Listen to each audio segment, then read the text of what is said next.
développer cette énergie.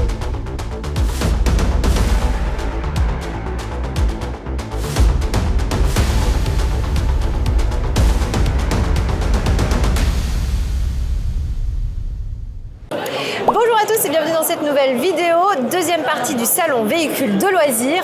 Je me trouve actuellement à France Passion parce que c'est quand même mieux de commencer avec des bons produits du terroir. Alors regardez, des saucissons. Salut. Salut.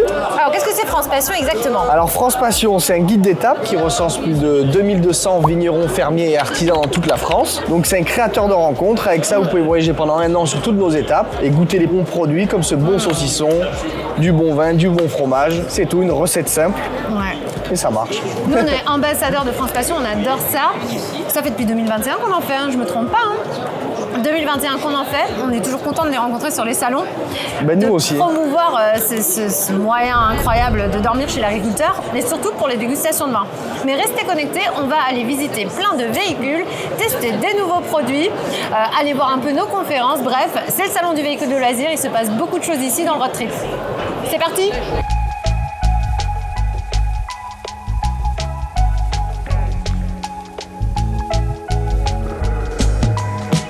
Voilà devant la nouveauté de Chausson, ou du moins encore un prototype aujourd'hui. Ici, on est devant le premier véhicule hybride, c'est-à-dire qu'il marche au carburant et à l'électrique en camping-car. C'est du jamais vu dans le monde entier. On l'a un peu visité hier, mais là, on va rencontrer la personne qui connaît très bien le produit pour répondre à toutes vos questions. Bonjour Romain. Bonjour Audrey. Merci de nous accueillir ici devant l'Electrix, le nouveau modèle de Chausson, ou du moins le prototype. C'est un vrai modèle qu'on peut déjà acheter, pas de problème, absolument. D'accord, donc il est vraiment commercialisé à l'état. Exactement. Donc ce qu'on va voir nous sur notre article et dans la vidéo, ce sera exactement tel quel si quelqu'un le commande. Exactement. C'est la première fois qu'on voit ce type de modèle ici. Comment ça fonctionne exactement? Est-ce qu'on est sur de l'électrique pure ou est-ce que c'est sur un véhicule hybride? Alors c'est ce qu'on appelle un bimode. C'est une forme d'hybridation, mais où c'est le conducteur qui va directement choisir son mode. C'est pas un système électronique comme dans l'automobile classique qui fait parfois le lien entre 100% électrique ou moitié-moitié ou thermique. Donc là, c'est directement via le tableau de bord, le client qui va se dire selon ses usages et son autonomie, je choisis le mode 100% électrique et à ce moment-là, avec le mode 100% électrique, c'est les roues arrière et les moteurs roues qui feront en sorte d'avoir un véhicule qui est 100% électrique. Et s'ils choisissent le mode thermique, à ce moment-là, on revient sur un véhicule de loisirs classique avec une motorisation diesel et l'autonomie et toutes les capacités que peut avoir un véhicule thermique classique. On a demandé hier à nos auditeurs ce qu'ils voulaient savoir sur ce véhicule. Oui. On a eu une question qu'on n'y avait pas pensé. Vous allez peut-être pouvoir nous répondre. Est-ce que, du coup, l'électrique que vous avez mis, la batterie qu'on peut voir avec le miroir d'ailleurs, oui. Est-ce que c'est uniquement sur le moteur ou est-ce que ça alimente également la cellule? Ça, uniquement le moteur. C'est une première étape. On voulait vraiment proposer un véhicule classique avec une motorisation électrique. Mais dans les prochaines étapes, potentiellement, ce sera à envisager pour faire en sorte d'avoir un véhicule encore plus autonome. Du coup, est-ce que ce véhicule a des panneaux solaires? Il a des panneaux solaires, mais qui alimentent la cellule.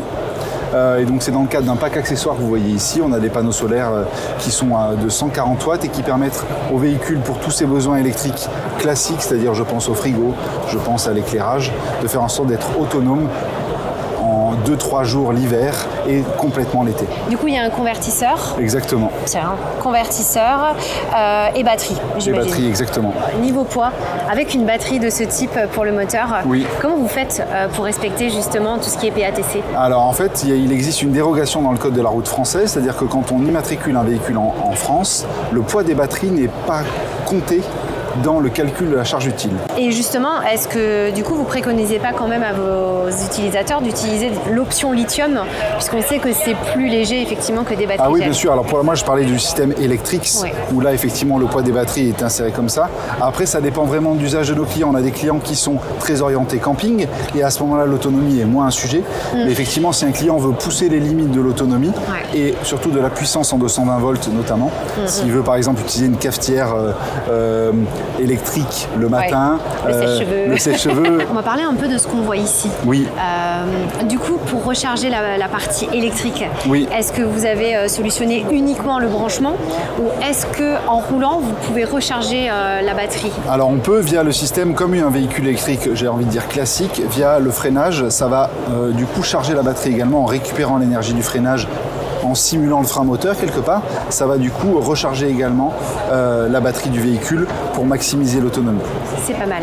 Est-ce que ça peut le charger à 100% ou il faut à un moment donné quand même se brancher? Alors ça dépend du kilométrage que l'on fait, mais oui, ça peut aller jusqu'à la recharger à 100%. Après, c'est vrai que dans l'usage, généralement, on va plutôt la recharger autour de 50% quand on est en mode thermique. D'accord. Et après, il faudra affiner.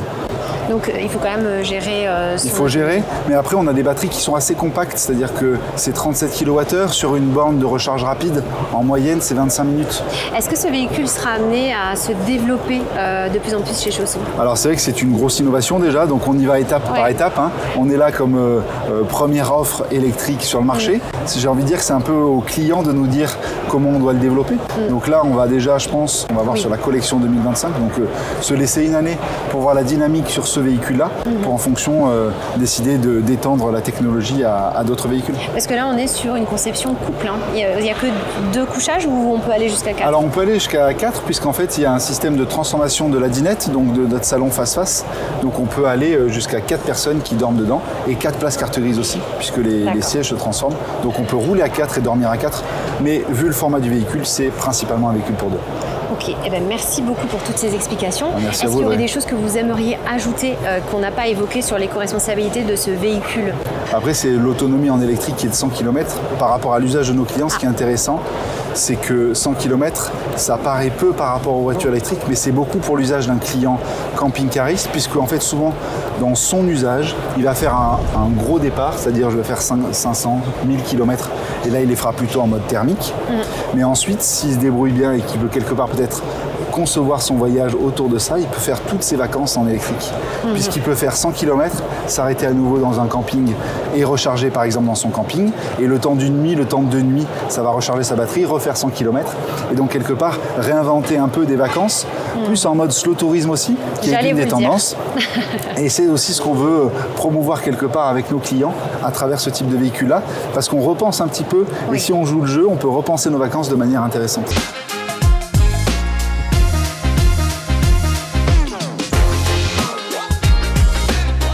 Franck. Bonjour. On est aujourd'hui sur le stand d'Euramobile.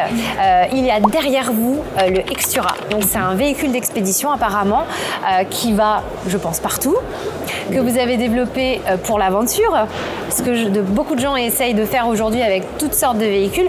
Pourquoi Extura est le véhicule qu'il vous faut? Extura, c'est beaucoup plus qu'un camping-car sur un châssis 4x4. Extura, c'est vraiment fait pour les grands voyages, des longs voyages. Là, on est sur 4 roues motrices, c'est ça? Oui, c'est un 4 roues motrices, c'est une base très solide Mercedes. Nous avons augmenté un peu le châssis pour avoir plus d'espace. Oui, je vois, là, il y a vraiment... C'est bien parce que moi, je le vois du coup, donc ça me donne une impression de ce que vous me dites. Il y a la conception de la carrosserie qui est la première importance. Euramobile est très connu pour les carrosseries super solides. En plus, nous avons un plancher renforcé avec des tubes en aluminium. Nous avons un chauffage, intégré au sol intégré. Oh là là. Ça, c'est la partie confort. Ah oui, c'est bien de le dire. Cette structure carrosserie est vraiment super solide pour faire des pistes, pour se bouger hors de la route. Et du coup, ce véhicule, parce qu'on a parlé de toute la structure extérieure, j'imagine qu'il est bien isolé. Donc on peut y aller dans des pays très froids comme des pays très chauds. Oui, c'est vrai. Notre carrosserie a vraiment aucune pente thermique. Ah oui, c'est une spécialité aussi. Il n'y a pas de pont thermique et nous avons un chauffage à circulation d'eau à l'intérieur. Comme dans les nouvelles maisons. Oui, ça veut dire la diffusion de la chaleur est très homogène. Elle est vraiment testée jusqu'à moins 35 degrés. Du coup, comme on parle de froid, j'imagine que vous avez un système pour que les eaux ne gèlent pas? Oui. Ah là là, incroyable. Nous avons des grands réservoirs d'eau. Il y a 145 litres d'eau propre à bord. Il y a 105 litres d'eau gris à bord. Et tous les 2 réservoirs sont bien capsulés avec une forme mousse isolante. Et il y a une circulation d'eau aussi à travers les réservoirs qui les réchauffent s'il fait très froid. Donc c'est un véhicule d'expédition avec le confort à l'intérieur d'une maison. Voilà. C'est sympathique, j'aime bien. Je vois qu'il y a une énorme soute aussi, Alex, juste là devant moi. Dedans, c'est pour stocker quoi exactement? C'est un grand garage, une grande soute. Un garage. Et en plus, nous avons monté l'éclairage extérieur parce que nous avons donné beaucoup d'éclairage qui donne sécurité pendant s'il fait mauvais temps, s'il fait nuit. Je vois. Il y a comme un des 4x4 en fait. Avec, il y a des éclairages très forts. Ah, j'imagine bien. Oui, c'est vraiment un véhicule d'aventure, mais aussi de sportif. Là, on part, on fait pas mal d'activités. Ouais, j'aime beaucoup l'idée. Je vous ai pas demandé, je vois les fenêtres. C'est du double vitrage aussi? Oui, c'est du double vitrage. Wow. Vous vouliez me parler juste avant de l'électricité. Autonomie, j'imagine? Oui. Autonomie électrique, ça c'est quelque chose qui est important. Nous avons à bord un frigo, un compresseur qui va électrique, qui va sur 12 volts. Nous avons un plat cuisson avec une partie électrique, induction, et une autre partie à gaz. Pour alimenter tout ça, Xtura, ça c'est vraiment notre spécialité. Tous les appareils, tous les prises à bord, 12 volts, 230 volts, sont disponibles, sont alimentés hors du réseau. Ça veut dire que nous avons une grande batterie lithium à bord, nous avons un convertisseur qui prend l'énergie de la batterie et alimente les 230. Et tout ce système, nous avons développé avec notre partenaire Victron Energy. Et en plus, il y a la partie gestion-contrôle. Nous avons développé avec Garmin. Et avec ces deux partenaires, ça c'est vraiment quelque chose de nouveau. Nous avons développé un système contrôle et alimentation qui est unique. Et, je ne savais pas que Garmin faisait ça ici. Oui, nous avons la possibilité d'arriver jusqu'à à peu près 25-30 jours d'autonomie. C'est la partie électrique. Et ça c'est quand même quelque chose avec les panneaux solaires. Là derrière nous, c'est un panneau pliable qu'on peut brancher sur Xtura. C'est tout préinstallé. D'accord, donc il y a les panneaux qui sont sur le toit, mais on peut en ajouter encore. Plus, Vous avez choisi quel type de toilette dans l'Xtura? Comme équipement de base, nous avons une toilette classique chimique à bord. Et après, nous avons on appelle ça préparation toilette individuelle. D'accord. Ça veut dire que notre salle de bain est préparée pour mettre à peu près chaque toilette disponible sur le marché. D'accord. Eh ben, merci beaucoup, Franck, pour ces explications. Moi, je vais aller à l'intérieur, je vais aller voir tout ça, et après, je vais débriefer avec mon acolyte.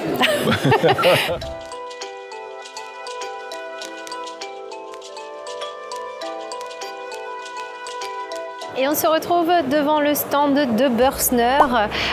Bürstner, ils ont sorti une nouvelle gamme, le Campeo TD. Il s'agit de camping-car avec des matières éco-responsables. Je ne vous en dis pas plus. Je pense que la meilleure manière de comprendre tout ça, c'est de le voir en vrai.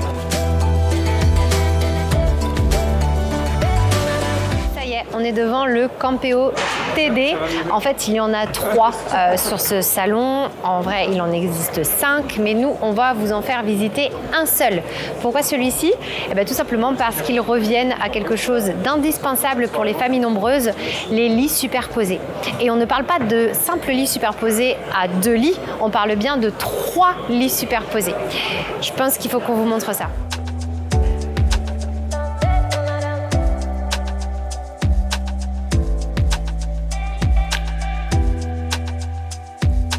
On est à l'intérieur du Campeo TD 676G, donc celui qu'on vous disait avec les lits superposés qui se trouve juste derrière moi. C'est assez sympa parce que si on n'a pas une famille nombreuse, on peut très bien avoir un seul lit au-dessus et obtenir une énorme soute à l'extérieur. Dans ce véhicule, juste au-dessus de moi, il y a un lit pavillon. C'est là où les personnes peuvent dormir avec un lit pavillon manuel. On n'est plus sur de l'électrique et ça c'est plutôt cool parce que du coup on va avoir des rangements sur les hauteurs. Chose qu'il n'y a pas forcément sur les lits pavillons électriques parce qu'il y a le moteur intégré. Et je ne sais pas si vous avez remarqué, ici on est sur imitation bois. On retourne un peu sur les matières naturelles, c'est les mêmes tendances qu'à la maison. De toute façon, Bürstner le dit, bien chez soi. Donc on veut que ce soit comme à la maison, on est sur les matières, vous voyez, totalement bois naturel, mais aussi des couleurs mat. On arrête le brillant avec des coloris très tendance. Les coussins, n'en parlons pas, ils sont hyper confortables. Ce que vous devez savoir aussi, c'est que tout ce qu'il y a à l'intérieur, donc tout ce qui est plastique et tout, c'est du plastique recyclé, le PET recyclé. Donc effectivement, là, on est sur vraiment une éco-conception qu'on apprécie.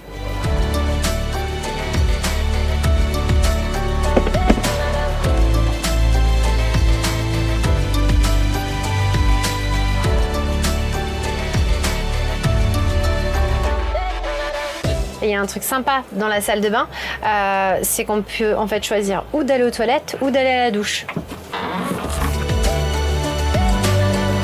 Et vous voyez, ces toilettes, ils peuvent se transformer en douche en déplaçant la paroi.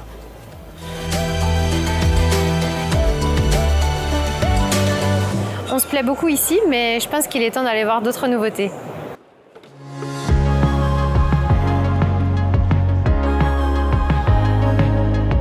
Et on se trouve maintenant devant le Liseo Galerie TD. Celui-ci, il faut absolument qu'on vous le montre. On l'a déjà vu l'année dernière. On est retourné le voir un petit peu ce matin, mais il fallait qu'on vous le filme parce qu'il s'agit vraiment d'une nouvelle conception de la Capucine. Vous allez voir, je pense que c'est mieux quand même d'aller regarder.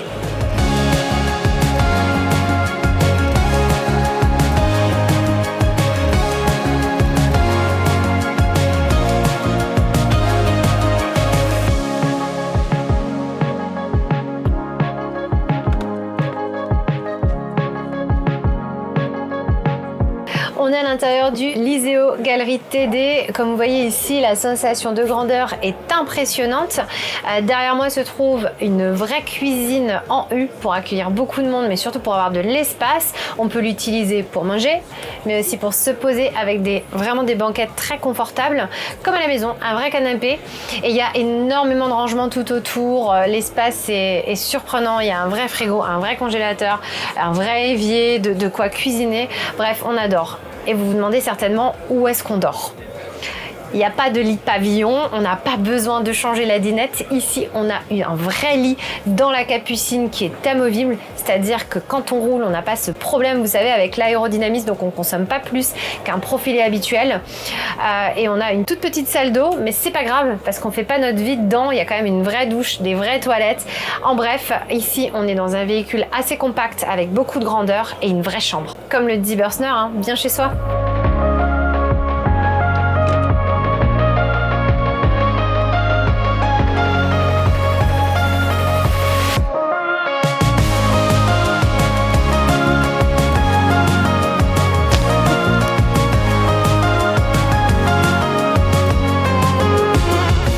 Je me trouve dans la chambre, et si je vous dis chambre parce que c'est une vraie chambre, on y accède par un escalier. Le lit est hyper large, hyper profond, super confortable, et il y a même de quoi poser plein de choses sur la petite tablette qui est là à ma droite, pour regarder des films, poser des livres. Bref, c'est vraiment une vraie chambre. Au salon du VDL, il y a un petit chien qui est au commissariat, donc à l'espace presse que vous pouvez voir. Ça, on est bien dans les coulisses parce qu'en vrai, vous ne pourrez pas la voir. Elle s'appelle Chelsea, elle est toute mignonne et on va vous la présenter.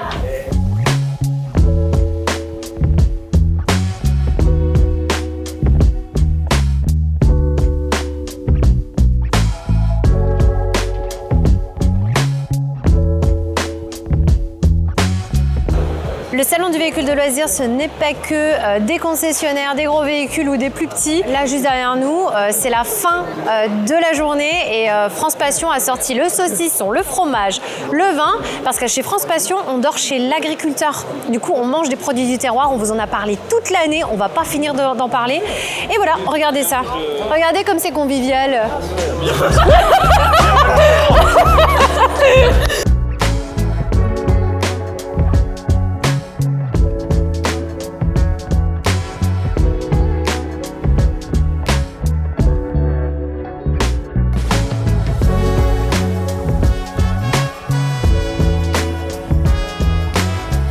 Bonjour Samuel et Bonjour. merci de nous accueillir sur le stand de Blue Camp. Je vous en prie. Qui a créé ce véhicule incroyable. Je ne sais pas si vous voyez, il y a quand même une rampe PMR juste ici. Alors, ce véhicule, il a quel objectif et pourquoi on en est venu à créer justement ce type de véhicule? Alors l'objectif est de rendre l'autonomie à des personnes qui sont en mobilité réduite. On peut partir de l'extrême qui est le fauteuil roulant, mais pas que. Il y a aussi des personnes qui ont des problèmes de jambes ou qui ont des cannes, etc. et qui ont besoin de se mouvoir et de retrouver un petit peu d'autonomie concernant leur déplacement et l'accessibilité dans un camping-car. L'idée était venue très simplement. J'ai un ami qui faisait de la moto, qui a eu un accident et qui a perdu l'usage de ses jambes. Et j'étais déjà dans le camping-car, donc du coup, on va se dire qu'est-ce qu'on peut faire pour lui faciliter l'accès et qu'il retrouve un petit peu de liberté comme une personne, on va dire, tout à fait lambda. On est parti sur le constat que déjà, l'accessibilité, la première, c'était déjà avoir un monte-charge. De rentrer dedans. Voilà, surtout équipé pour un fauteuil roulant. Ensuite, d'installer différents accessoires pour que la personne puisse se transférer, ne serait-ce que pour le couchage sur son lit, puisse pouvoir se laver dans une douche avec une grande dimension pour que le fauteuil puisse se mouvoir à l'intérieur de la douche, donc une douche à l'italienne. Ensuite, le poste de pilotage, donc deux solutions. Il y a la table qui se replie électriquement. Soit la personne peut se transférer sur le fauteuil actuellement avec une boîte automatique. D'accord. Voilà. Soit effectivement, il y a des postes où on peut enlever le siège classique de conduite et y mettre un système de rampe avec un système d'accroche. C'est génial. Où là, c'est avec le fauteuil et le système à palette pour pouvoir contrôler les pédales, les vitesses, etc. Donc il reste dans son fauteuil et ça se transforme en fauteuil de conduite, quoi. Voilà, exactement. Donc là, génial. du coup, il peut monter, il peut dormir, il peut se laver, il peut manger et il peut conduire. Donc on retrouve une autonomie totale.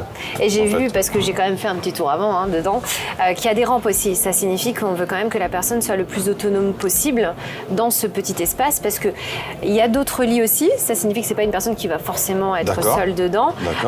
Donc le but, c'est pas que les personnes qui soient dedans l'aident, c'est que cette personne soit autonome. Absolument. On pousse l'autonomie sur la personne à mobilité réduite, ce qui va forcément, s'il y avait un conjoint ou une personne aidante, lui donner également toute l'autonomie de pouvoir profiter et faire un petit peu ce qu'elle veut dans son temps libre, en fait. Est-ce que ce genre de véhicule peut rester autonome 1, 2, 3 jours en pleine nature pour redonner en fait ces accès-là aux personnes handicapées? Alors, le schéma de l'autonomie pour un camping-car, mais que ça soit un PMR ou un camping-car classique, ça repose sur les trois énergies, l'électricité, l'eau et le gaz. Concernant l'électricité, on va l'équiper en lithium. Ce qui est beaucoup plus performant, beaucoup plus en longévité. On y équipe aussi également de panneaux solaires. Quand il y a du soleil, ça permet de recharger la batterie. Après, il y a aussi, quand on démarre le moteur, il y a l'alternateur qui recharge la batterie également, ou le 220 qui recharge également la batterie. Ça, c'est les trois sources principales pour nourrir, je dirais, l'électricité. Pour l'eau, c'est classique, il faut un petit peu se rationner.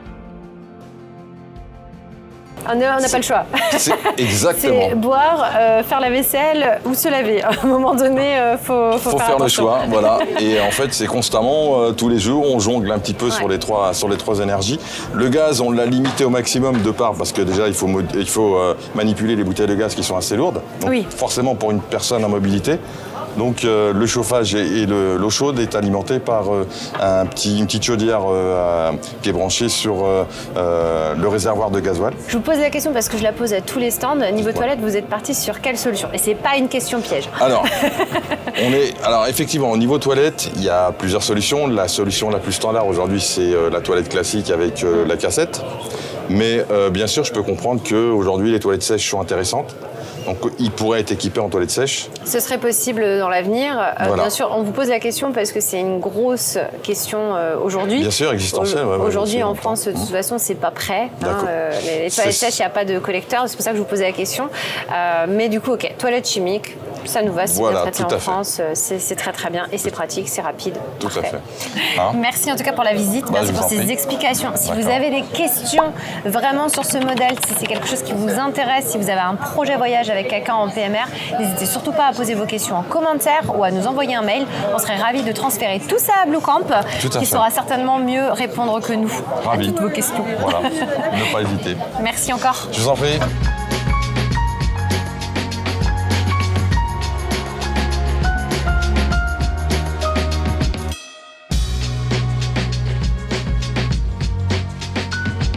Bonjour James.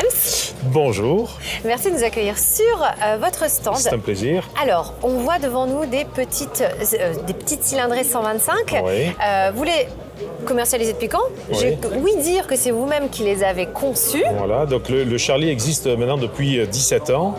Et donc le concept du Charlie, c'était d'avoir en fait des petites motos peu chères qui vous permet d'avoir une entière autonomie, qu'elle soit technique et bien sûr de pouvoir naviguer autour du camping-car.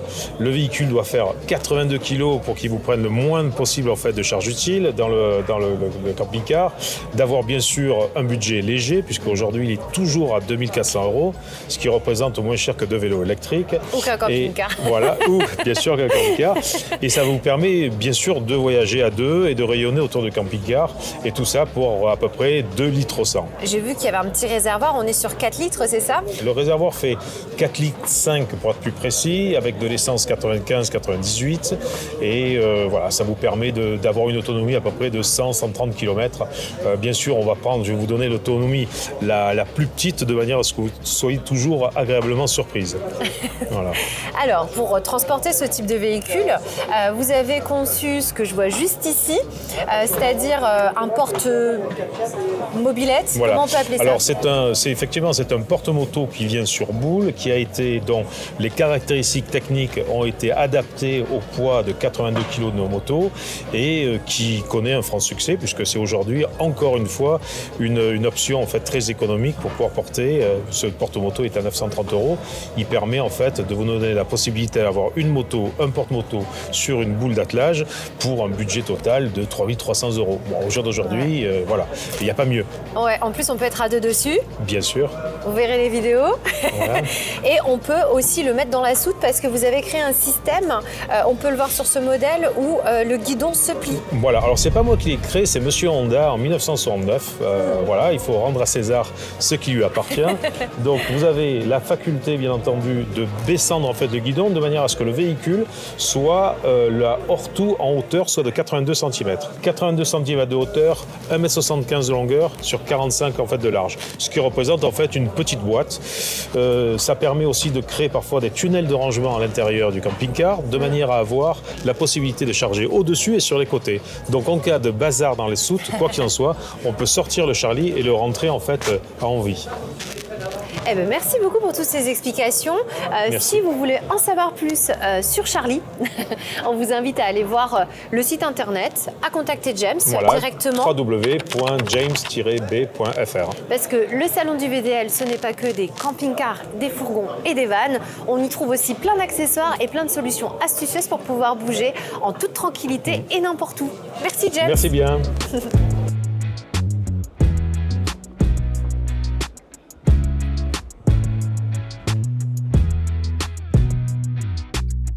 Bonjour Olivia, merci de nous accueillir sur le stand d'Obi, Obi Caravan, c'est bien ça?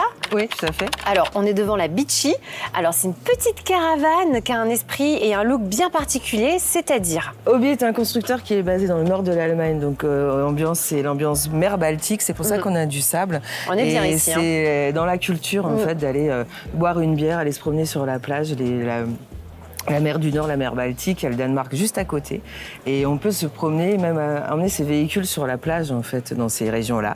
Et le CEO de Obi, qui est un amoureux de la caravane, a eu l'envie de créer une caravane qui ressemble un petit peu dans cette ambiance de plage, cabane de plage. Oui, alors on a l'impression là que ça s'ouvre sur l'extérieur, à la différence des petites caravanes où il y a une petite porte sur le côté. Là, l'arrière s'ouvre complètement. C'est incroyable. En fait, c'est dans l'idée un petit peu van life aussi qui est assez à la mode. On peut avoir la vue par derrière ou sur le côté aussi. Ouais, on peut beaucoup s'asseoir là d'espace sur quand le même. côté, Et tout ça aussi avec des produits naturels qui rappellent un peu cette ambiance de plage, bois flotté, le lin.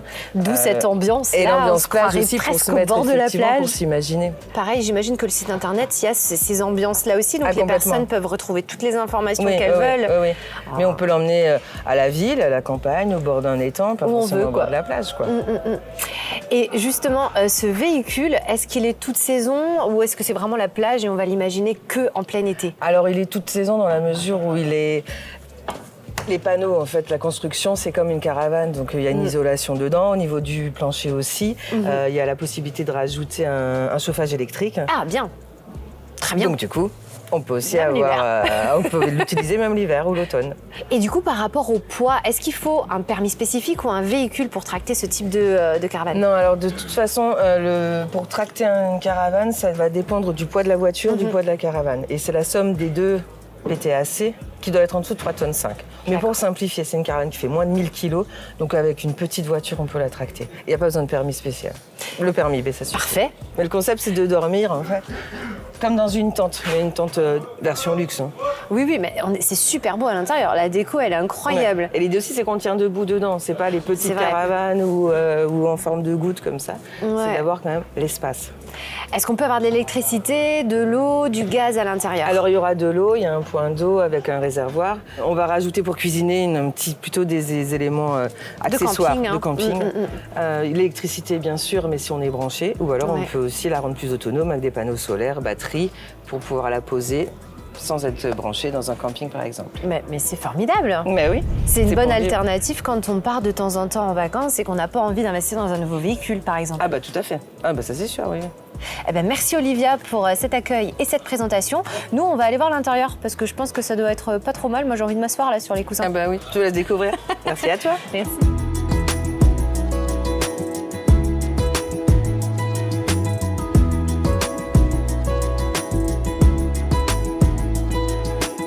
Et voilà pour cette version compacte de la caravane. On va voir quelque chose d'encore plus compact que ça. On va aller sur le stand de Campinambule et aller voir des box. Vous savez, les malles de voyage qu'on peut mettre dans le coffre.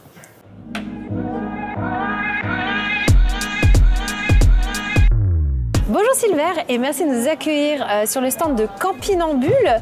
Alors Campinambule, qu'est-ce que c'est? Salut Audrey, merci d'être venu sur notre stand. Alors Campinambule, rapidement, c'est le pionnier de l'aménagement amovible pour les véhicules de tous les jours.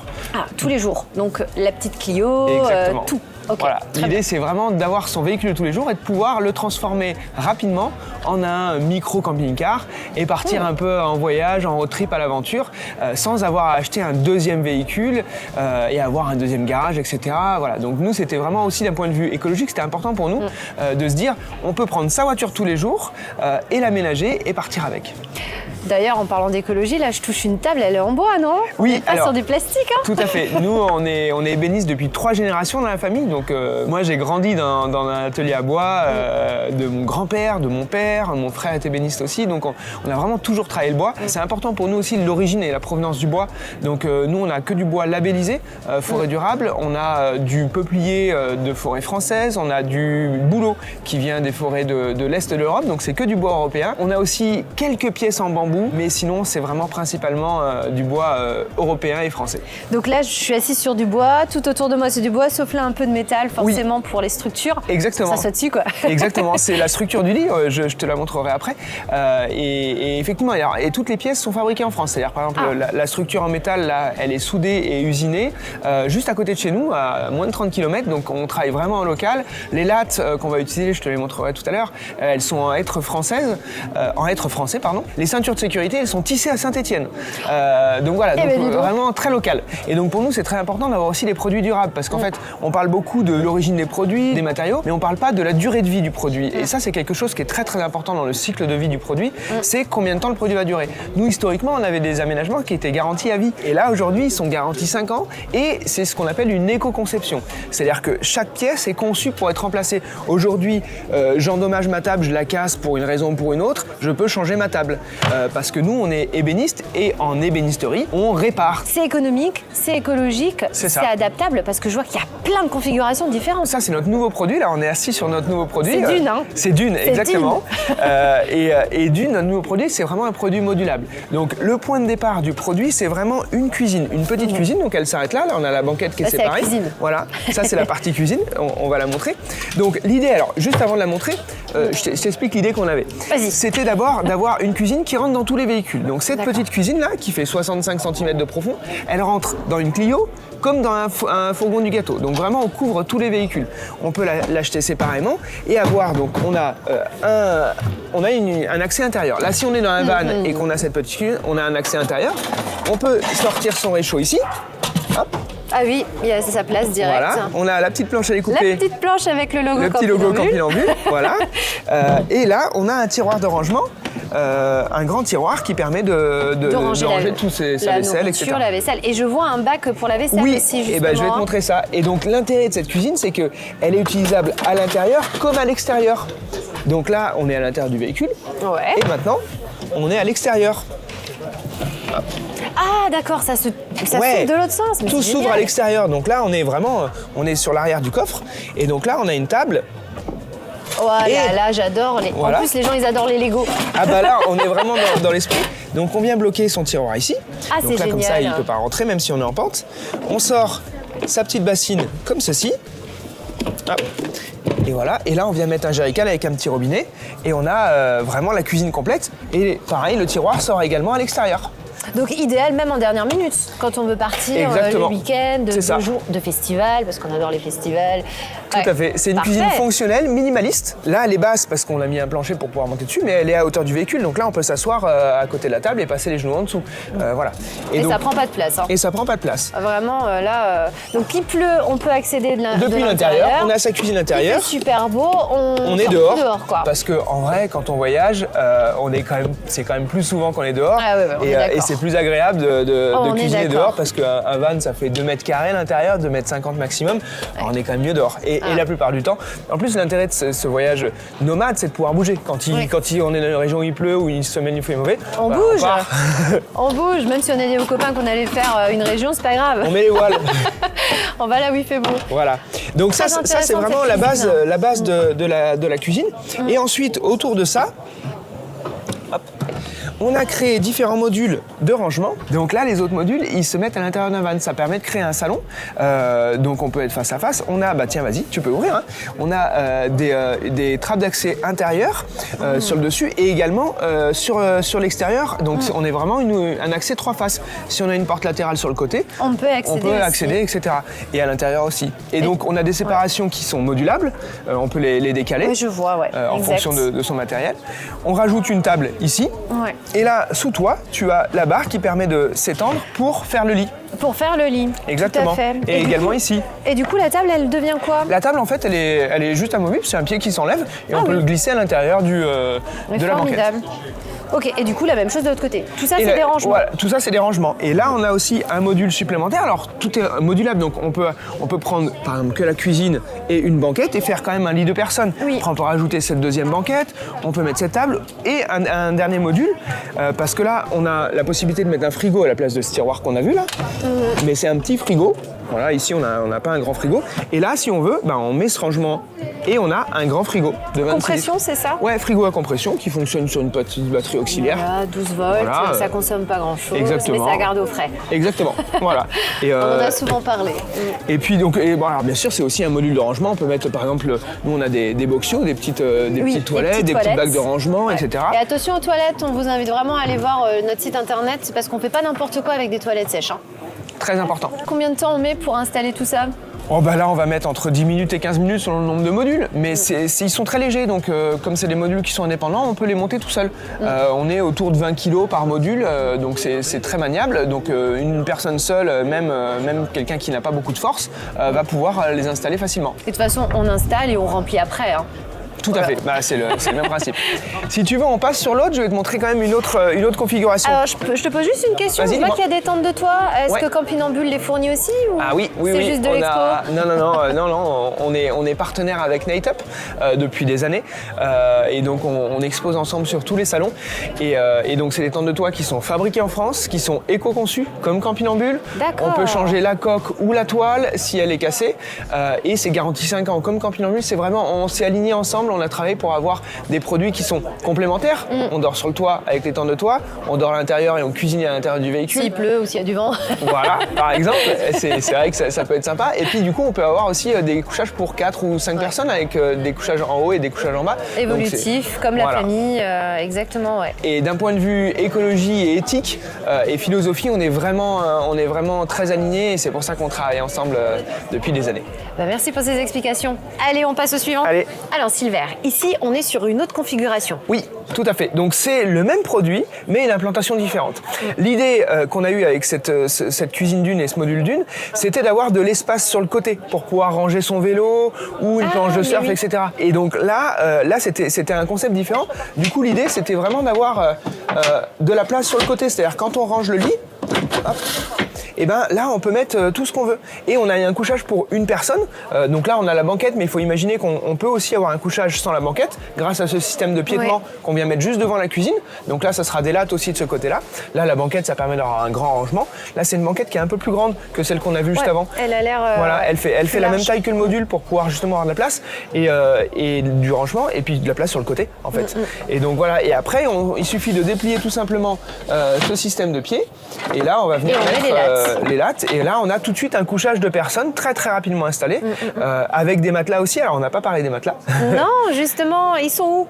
Alors, ils se mettent où? Ils se mettent dessus, voilà. Ils se replient en plusieurs volets et surtout nous on a des matelas qui sont assez haut de gamme parce moi je suis assez sensible pour le confort et je voulais des matelas de bonne qualité, donc on a un matelas avec la mousse haute densité HR35 et un peu de mémoire de forme au-dessus et donc ça donne un moelleux et un truc vraiment sympa. Alors si jamais vous vous posez justement des questions sur les matelas, on avait fait un article sur comment et quel matelas choisir pour son véhicule aménagé. On vous invite à aller le voir sur notre blog. Ça n'a rien à voir avec Campinambule, mais si vous vous posez la question, c'est important d'avoir un bon matelas. Je suis d'accord avec Silver. Ça c'est super important.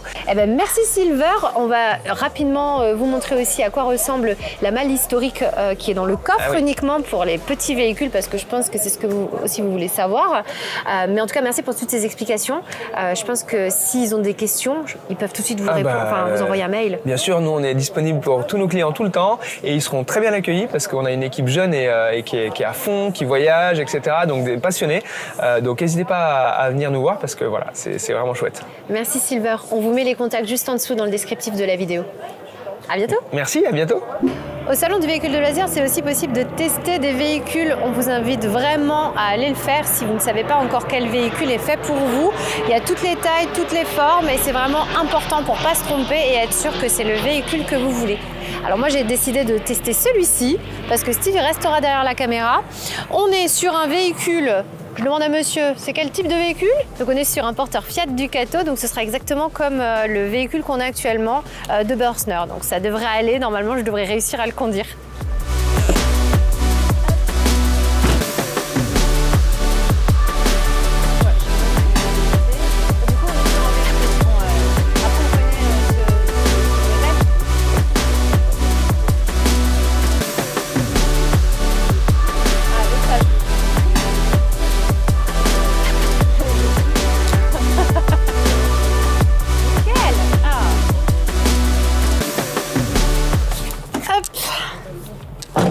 Terminé. Le centre d'essai, c'est hyper pratique parce que ça vous permet vraiment d'être sûr de votre choix au niveau de l'achat de votre véhicule de loisir. Au niveau de la motorisation, on peut avoir des boîtes auto comme des boîtes manuelles, on peut avoir des véhicules plus ou moins longs, plus ou moins larges. Là, pour le coup, vous êtes sûr et certain d'avoir fait le bon choix et vous ne vous retrouvez pas à devoir partir avec un véhicule et rouler sur des routes avec une motorisation, notamment au niveau des chevaux, pas adaptée à votre projet voyage. Moi, je me souviendrai toujours avec Steve du moment où on a dû faire la montagne avec notre pauvre Bubble. Il n'était pas du tout préparé à ça. Donc là, pour le coup, trop contente. En plus, j'ai testé une boîte manuelle, une boîte automatique. J'avais jamais fait ça. Franchement, pour le fun, même au salon VDL, c'est l'occasion de le faire. Et c'est la fin de ce salon véhicule de loisirs à Paris. On espère que ça vous a plu. Si c'est le cas, pensez à vous abonner, à liker et à commenter et à poser toutes vos questions. En tout cas, nous, on va continuer à mener ce combat d'éco-responsabilité. On va continuer à faire des salons, des festivals, des conférences. On espère vous rencontrer nombreux. Ciao!